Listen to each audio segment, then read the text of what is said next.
Bismillahirrahmanirrahim. Assalamualaikum warahmatullahi wabarakatuh. Waalaikumsalam warahmatullahi wabarakatuh. Kepada Allah Subhanahu wa taala yang memberikan kita kesehatan ya sehingga kita bisa melakukan kembali pembelajaran kita ya. Sebelum memulai pembelajaran ada baiknya kita berdoa terlebih dahulu agar pembelajaran kita ini bisa berjalan lancar dan diberkahi. Doa dimulai. Doa selesai. Baik. Ini adalah pertemuan kita yang keberapa? Ada yang masih ingat pertemuan kita keberapa, nak? Nggak jelas suara kalian. Berapa? 4, iya. Minggu lalu kita adakan ujian ulangan harian ya? Iya, Umi. Oke, baik. Kita masuk ke materi selanjutnya. Materi kita pada hari ini adalah saya share terlebih dahulu ya tentang kasus-kasus pelanggaran hak asasi manusia. Jadi kita masih dalam bab yang pertama ya masih seputar tentang hak asasi manusia. Setelah kita pelajari tentang makna hak asasi manusia, substansi hak asasi manusia dalam Pancasila, hari ini kita membahas tentang kasus hak asasi manusia. Bentar ya. Kelihatan PPT saya? Kelihatan, Umi. Lihat Umi. Fullkan.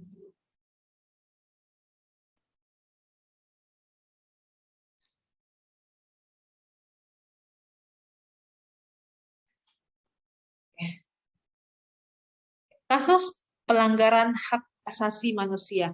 Nah, kalau kita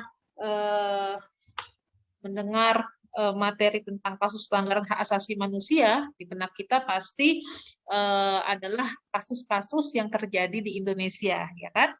Ya, karena memang pada hakikatnya banyak sekali kasus-kasus yang telah terjadi di Indonesia, khususnya kasus tentang pelanggaran HAM, yang bahkan ada yang sampai saat ini juga masih belum terungkap misteri kasusnya, bahkan ada juga yang memang sudah sudah tahu kita gitu ya, sudah terjadi dan sudah memang itu menjadi sebuah momen ya untuk kita mengingat, untuk kita menjadi pelajaran bagi pemerintah untuk bagaimana untuk meminimalisir terjadinya kasus-kasus pelanggaran di Indonesia. Baik, adapun tujuan pembelajaran kita pada pagi hari ini yang pertama yaitu menjelaskan pengertian pelanggaran hak asasi manusia, kemudian mendeskripsikan kasus-kasus pelanggaran hak asasi manusia yang terjadi di Indonesia. Baik. Nah, sebelum saya membahas tentang apa sih sebenarnya pelanggaran hak asasi manusia itu sendiri ya, saya akan bahas sedikit tentang ruang lingkup hak asasi manusia yang mana ini belum kita bahas ya. Di minggu lalu saya tekankan hanya pada makna ya ataupun konsep ya dari hak asasi manusia. Jadi ruang lingkup hak asasi manusia itu ada 4 ya. Yang pertama adalah hak kita secara pribadi. Hak kita pribadi kita yaitu hak-hak persamaan hidup di mana seseorang itu bebas untuk hidup, kebebasan merasa aman ya untuk mendapatkan rasa aman dan lain-lain itu menjadi hak pribadi kita. Kemudian adalah hak milik pribadi. Jadi selain rasa aman, selain rasa hidup, seseorang juga diberi kebebasan untuk memiliki sesuatu yang memang haknya ya yang mana hak ini dimaksud adalah hak milik pribadi dan kelompok sosial tempat seseorang itu berada ataupun tinggal. Ya. Yang ketiga adalah kebebasan sipil dan politik. Artinya setiap orang itu berhak untuk mendapatkan kebebasan politiknya. Artinya dia bebas ya untuk mendirikan partai politik, berserikat, berkumpul ya ataupun untuk mencalonkan dirinya menjadi aktor-aktor politik ya di sebuah negara. Ya. Selanjutnya adalah hak-hak berkenaan dengan masalah ekonomi dan sosial. Artinya setiap orang itu memiliki hak pokoknya untuk melakukan perekonomian, ya untuk melakukan tindak sosial yang memang tidak bertentangan dengan kaidah hukum serta norma-norma dalam agama.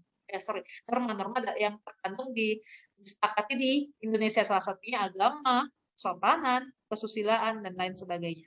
Ya, oke. Hak asasi manusia pada tataran global. Jadi ada beberapa hak asasi manusia ya menurut bangsa Barat, karena memang sebenarnya hak asasi manusia ini adalah adopsi dari bangsa Eropa. Jadi kalau di kelas 12 nanti kita lebih dalami, adalah, ini saya singgung sedikit saja, adalah adopsi dari bangsa Eropa, yang mana karena di bangsa Eropa itu sangat kental sekali diskriminasinya ya, apalagi tidak ada kebebasan daripada kebebasan secara pribadi itu hampir hilang ya dari bangsa Barat, maka diadopsi ya, dan sampai saat ini pemberlakuan hak asasi manusia itu ada di seluruh negara. Jadi berdasarkan tataran global, HAM menurut konsep negara Barat itu jadi ingin meninggalkan konsep negara yang mutlak. Artinya mutlak apa? Itu banyak negara-negara yang tidak sama sekali memperhatikan ataupun memperdulikan tentang hak-hak pribadi seseorang, hak hidupnya, hak rasa aman, hak memiliki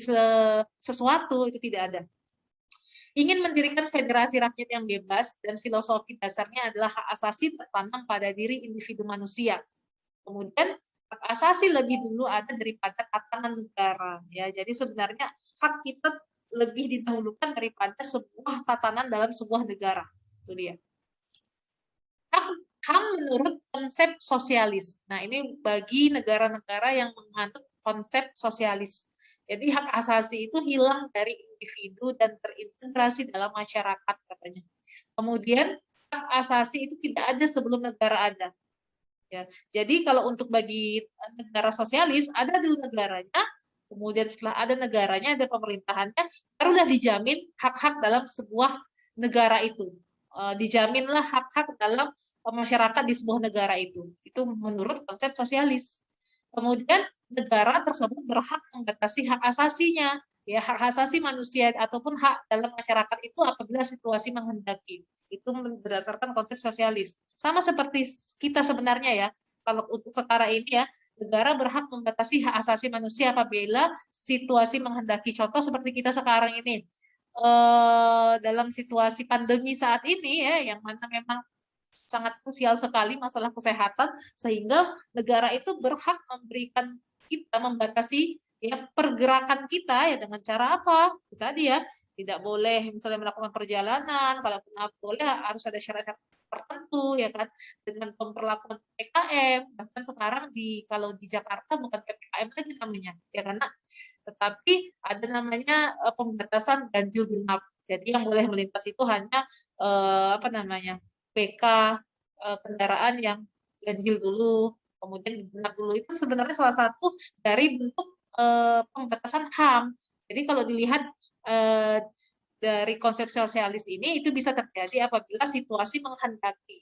Ya, jadi dilihat kondisinya. Ya. Kemudian HAM menurut konsep bangsa-bangsa Asia dan Barat, bangsa Asia dan Afrika. Ya, jadi katanya untuk konsep bangsa Asia dan Afrika, HAM itu tidak boleh bertentangan dengan ajaran agama sesuai dengan kodratnya. Ya, ini sama ya, bisa kita anut ya, kalau untuk di Pancasila ya sesuai dengan sila yang pertama, tidak bertentangan dengan ajaran agama. Yang kedua adalah masyarakat sebagai keluarga besar. Artinya penghormatan utama itu adalah terhadap kepala keluarga, itu untuk bangsa Asia Afrika. Nah, kalau di sini kita lihat masih ada diskriminasinya ya, karena harus hormat kepada kepala keluarga katanya. Individu tunduk kepada kepala adat yang menyangkut tugas dan kewajiban sebagai anggota masyarakat. Nah, ini masih ada pembedaan artinya ya, dengan seseorang ya harus tunduk kepada siapa. Ini untuk bagi bangsa Asia dan Afrika.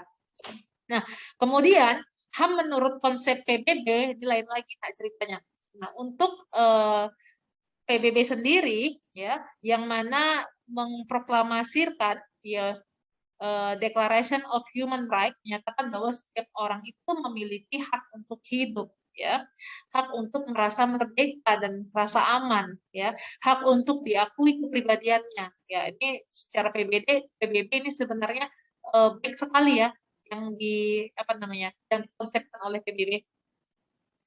Hak untuk mendapat jaminan hukum, kita juga mengakui ini ya, dalam perkara pidana, perdata ya, hak untuk masuk dan keluar wilayah suatu negara, hak untuk mendapat hak milik atas benda, hak untuk bebas ya, hak untuk mendapatkan pekerjaan dan hak untuk berdagang. Ini menurut PBB. Nah, jadi sebenarnya konsep-konsep dari HAM itu tadi itu sendiri ya, itu berdasarkan dari negara yang mana, penganut negara yang mana. Nah, kita sendiri di Indonesia juga sudah merevisi Undang-Undang tentang Hak Asasi Manusia. Undang-Undang nomor berapa, Nak, kalau masih ingat? Tentang hak asasi manusia.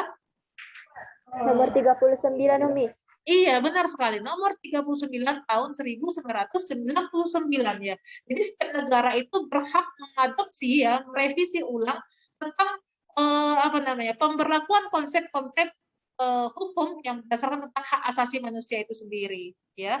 Jadi diadopsi dari ini sebenarnya Universal Declaration of Human Rights ya. Indonesia juga seperti itu. Jadi diberlakukan revisi kembali mana yang baik untuk masing-masing negara kita, untuk masing-masing negara. Nah, kalau kita tetap HAM-nya itu berdasarkan Pancasila ya, tidak boleh bertentangan dengan Pancasila dan hukum yang berlaku di atasnya, seperti itu dia. Oke. Hukum yang berlaku di atasnya artinya undang-undang dasar ya kan, undang dasar juga terdapat bab khusus yang mengatur tentang hak asasi manusia. Walaupun kita punya hak undang-undang khusus yang mengatur tentang hak asasi manusia. Oke. Sampai sini bisa dipahami? Bisa, Umi. Oke, kita lanjut. Iya. Jadi sebenarnya apa sih yang dimaksud dengan pelanggaran hak asasi manusia ya? Karena kita bahas tentang kasus-kasus pelanggaran ini. Jadi pelanggaran hak asasi manusia adalah setiap perbuatan seseorang ataupun kelompok orang termasuk aparat penegak hukum ya ataupun aparat negara kita baik disengaja maupun tidak disengaja atau kelalaian yang secara melawan hukum mengurangi, menghalangi serta membatasi ataupun mencabut hak asasi manusia seseorang ataupun sekelompok orang. Jadi pendapat dari pelanggaran hak asasi manusia ini sudah termaktub ya Nak dalam pasal 1 ya angka 6 Undang-Undang nomor 39 tahun 1999 tentang hak asasi manusia. Jadi ini bukan omongan belaka, bukan asal bunyi, tetapi memang sudah termaktub dalam pasal ya dalam Undang-Undang nomor 39 tahun 1999 tentang hak asasi manusia. Jadi ini sudah dijamin ya. Oke. Nah, sekarang yang mana saja yang dikatakan pelanggaran HAM itu? Bagaimana sih jenis pelanggaran HAM itu? Jadi jenis pelanggaran HAM itu terbagi atas dua. Yang pertama adalah kejahatan biasa, ordinary crimes, dan kejahatan luar biasa, extraordinary crimes. Ya. Nah, kita lihat kejahatan biasa. Kejahatan biasa itu juga dikatakan sebuah pelanggaran HAM, ya. Apa saja contohnya? Pemukulan, penganiayaan, pencemaran nama baik, juga termasuk dalam jenis pelanggaran HAM dalam kategori kejahatan biasa, ya. Nah, yang selanjutnya ada kejahatan luar biasa. Kejahatan luar biasa ini disebut dengan kejahatan salah satu contohnya adalah kejahatan genosida. Pernah dengar kejahatan genosida? Belum, Umi. Belum ya? Belum, Umi. Oke, nanti saya akan bahas sebagai apa itu sebenarnya kejahatan genosida. Selanjutnya adalah kejahatan terhadap kemanusiaan, yaitu pemusnahan, termasuk dalam kejahatan luar biasa, perbudakan, pengusiran penduduk, dan lain-lain. Pernah dengar kasus Rohingya ya, Muslim Rohingya? Pernah. Ya, itu juga termasuk kejahatan terhadap kemanusiaan, ya, pengusiran, ya kan, perbudakan, ya, pengusiran dari wilayah tempat tinggal mereka, nah itu juga termasuk ke dalam kejahatan kemanusiaan, itu contohnya. Kalau kejahatan genosida dia pemusnahan secara karena ras dia, lebih kepada suatu kelompok ya yang berbasis terhadap pemusnahan ras sebenarnya. Oke, nanti kita bahas.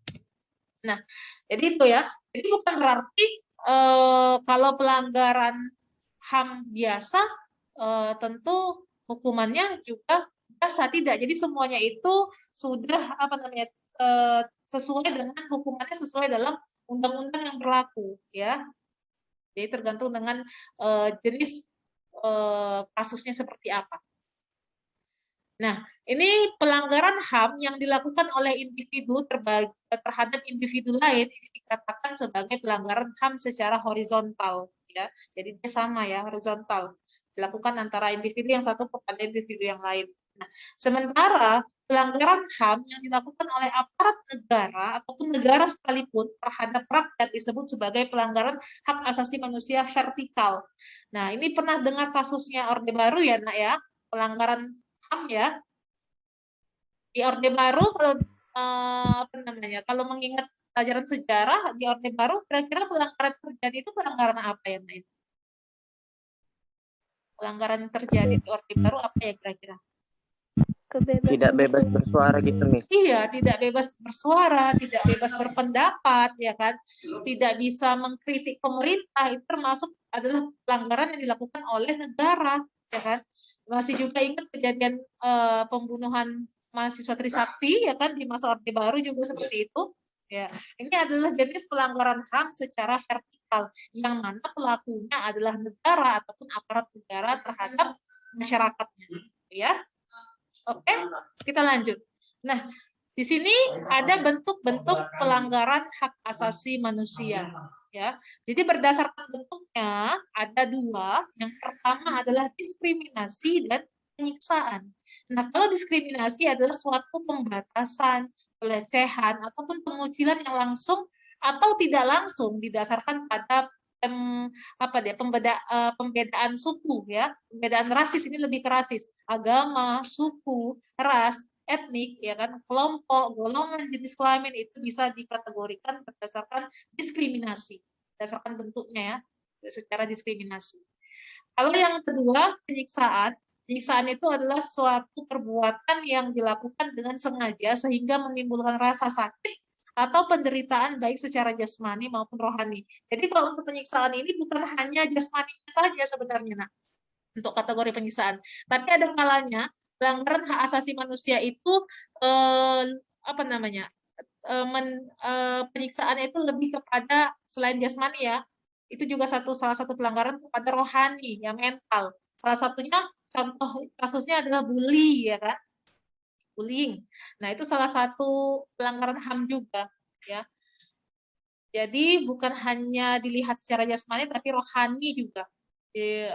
Salah satu indikator pelanggaran yang terjadi kepada seseorang jika orang tersebut mendapatkan kasus seperti bully dan lain hal sebagainya. Ya. Jadi ada dua kategori, diskriminasi dan penyiksaan. Nah, kita lihat berdasarkan sifatnya. Nah, pelanggaran HAM berdasarkan sifatnya adalah pelanggaran HAM berat. Seperti yang saya katakan sebelumnya ya, ada kejahatan luar biasa dan kejahatan biasa. Nah, pelanggaran HAM berat dan pelanggaran HAM ringan. Nah, kalau untuk pelanggaran HAM berat, ya, yang berbahaya tadi sama ya,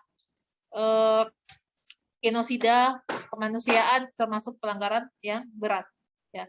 Kalau untuk pelanggaran HAM ringan, ya, jadi pelanggaran yang mengancam keselamatan jiwa manusia tetapi dapat berbahaya jika tidak segera ditanggulangi.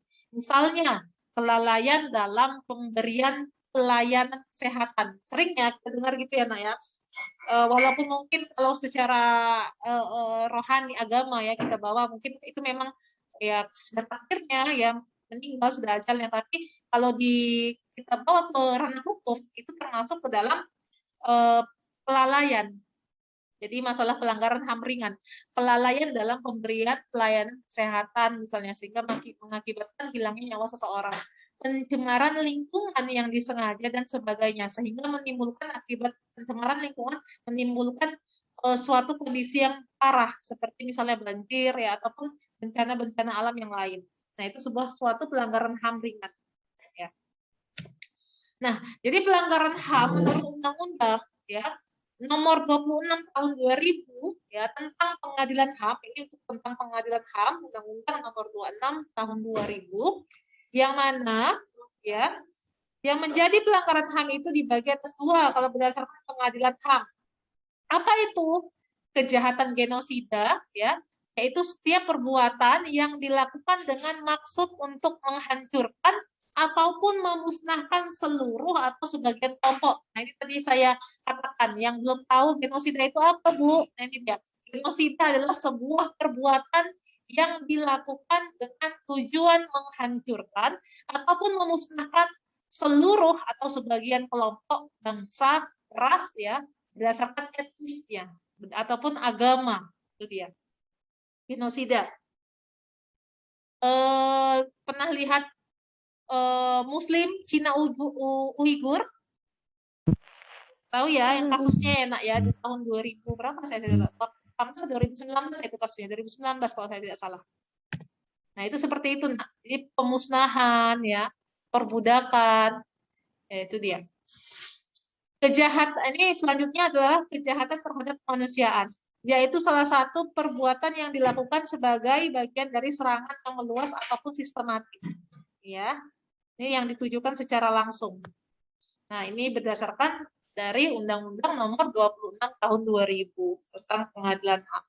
Nah, kita lanjut ini lihat kejahatan genosida itu seperti apa. Ini pembunuhan massal sebenarnya. Nah, membunuh anggota kelompok, mengakibatkan penderitaan fisik, ya, mental, menciptakan kondisi kehidupan kelompok. Nah, ini kalau tidak sempat mencatatnya, ya, nanti bisa kalian lihat saja ya, saya kan share selalu di psikologi kita, jadi bisa dibaca ulang ya untuk kejahatan genosida. Nah, contoh genosida yang pernah terjadi adalah di tahun pada Perang Dunia Kedua, yaitu pembunuhan terhadap kaum Yahudi Eropa selama Perang Dunia Kedua yang dilakukan oleh Nazi Jerman.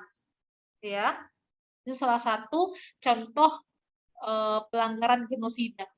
Ya, pembunuhan terhadap suatu kelompok ya berdasarkan karena etnis, karena agama, ya, karena ras. Nah, itu dia.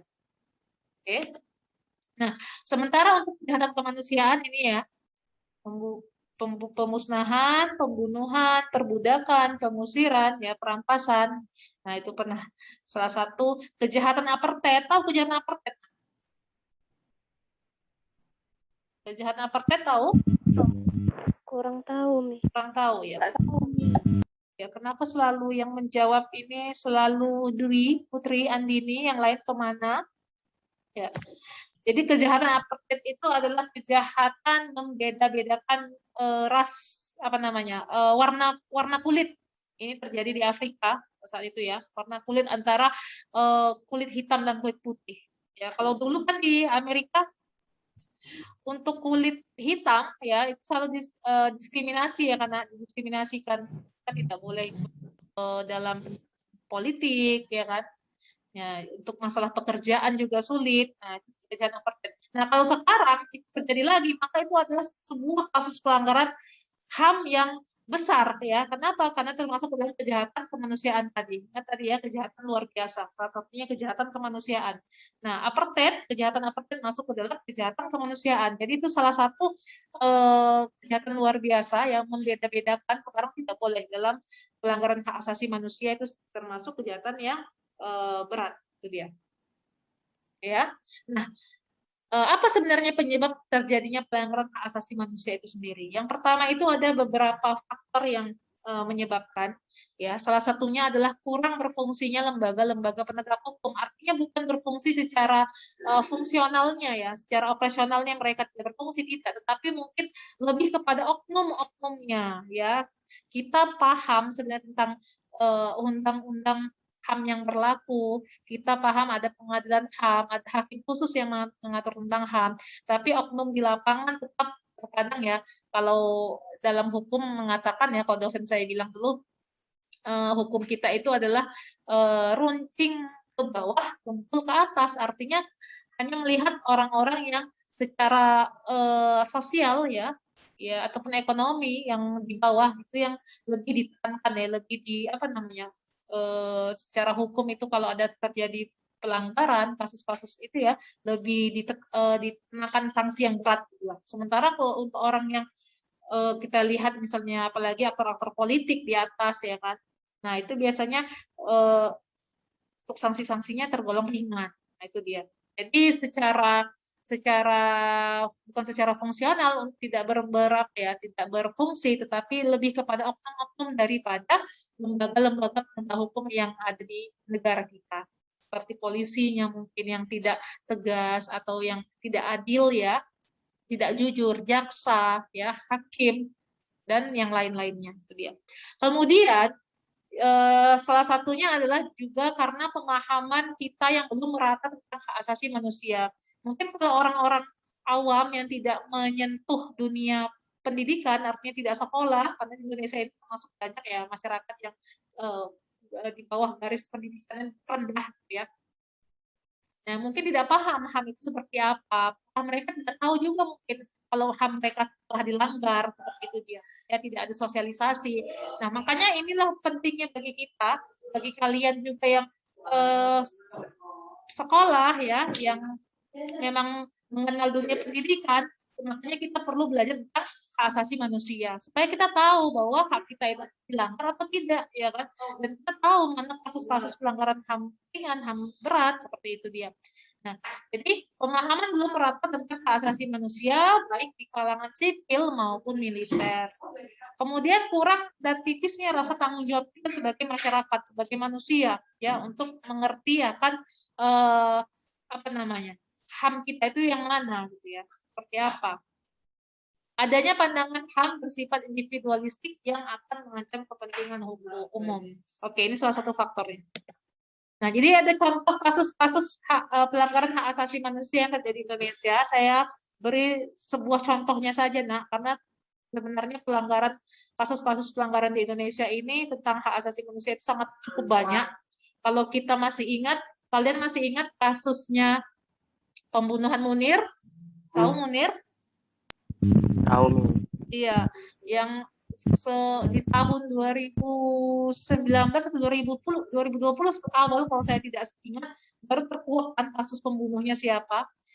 Dan itu kasus Munir itu bukan kasus HAM pertama, bahkan banyak kasus-kasus yang mengawali Munir sebenarnya ya kan adalah kasus Marsinah ya, pembunuhan Marsinah yang menghantarkan Munir itu ingin terbang ya karena ke Swiss ya kalau nggak salah saya ya tapi di tengah perjalanannya di pesawat Munirnya tiba-tiba ada yang bilang dibunuh ya kan dengan cara diracun ya karena dari minumannya. Nah, itu adalah kasus pembunuhan HAM juga yang bukan yang pertama kali ya, tapi memang sebelumnya juga banyak, bahkan banyak kasus pembunuhan HAM oleh wartawan yang di masa Orde Baru yang sampai sekarang tidak cium jejaknya seperti apa, tidak tahu hasil akhirnya seperti apa, sangat sangat tragis itu dia. Jadi itu sebenarnya menjadi PR bagi pemerintah, bagaimana pemerintah bisa menegakkan upaya perlindungan hak asasi manusia di Indonesia itu agar lebih baik lagi. Nah, contoh-contoh kasus pelanggaran HAM yang terjadi ini dia terjadinya penganiayaan pada praja STPDN oleh seniornya, ya, dengan dalih apa? Dengan dalih misalnya ospek, seperti itu dia. Nah, kemudian dosen yang malas masuk kelas ya juga termasuk ke dalam pelanggaran HAM ringan. Ya, karena apa? Mentelantarkan mahasiswanya sehingga tidak bisa mendapatkan artinya hak untuk mendapatkan pendidikan. Ya. Jadi kalau ada misalnya pengajar kalian yang lalai akan tugas ya juga termasuk pelanggaran HAM. Kalian juga yang tidak mau mengerjakan tugas-tugas juga pelanggaran HAM, ya kan? Tidak mengerti tugas dan tanggung jawabnya masing-masing. Nah, kemudian ada kasus-kasus penembakan mahasiswa Trisakti ini tahun 2019 ya, 98 ya masa Orde Baru ya. Penculikan aktivis ya, ini juga peristiwa Tanjung Priok ya. Banyak. Oke. Nah, padahal kita tahu banyak hukum yang mengatur tentang pelanggaran hak asasi manusia. Ini kalau dilihat ada berapa nih ya? Dari 10 ya. Undang-undang yang mengatur tentang pelanggaran hak asasi manusia. Itu pun masih banyaknya kasus-kasus pelanggaran HAM yang saat ini, yang sekarang ini terjadi ya di negara kita. Ya, walaupun sudah ada banyak undang-undang dan hukum yang berlaku. Jadi memang ini adalah PR ataupun tugas bersama bagi kita dan pemerintah untuk sama-sama saling menjaga agar terciptanya sebuah kehidupan di negara kita, kehidupan yang aman, tentram ya, dan terhindar dari pelanggaran hak asasi manusia. Oke, sampai sini ada yang mau ditanyakan? Saya nggak lama-lama, nak. Silahkan. Begini, Nggak dengar, sebentar. tadi Umi bilang Bentar ya, nak, suaranya nggak jelas. Oke? Ya, silahkan. Siapa tadi yang mau bertanya? Iya, Putri, seperti Dwi. kan, Mi. Tadi kan Umi bilang Dia duluan aja nih.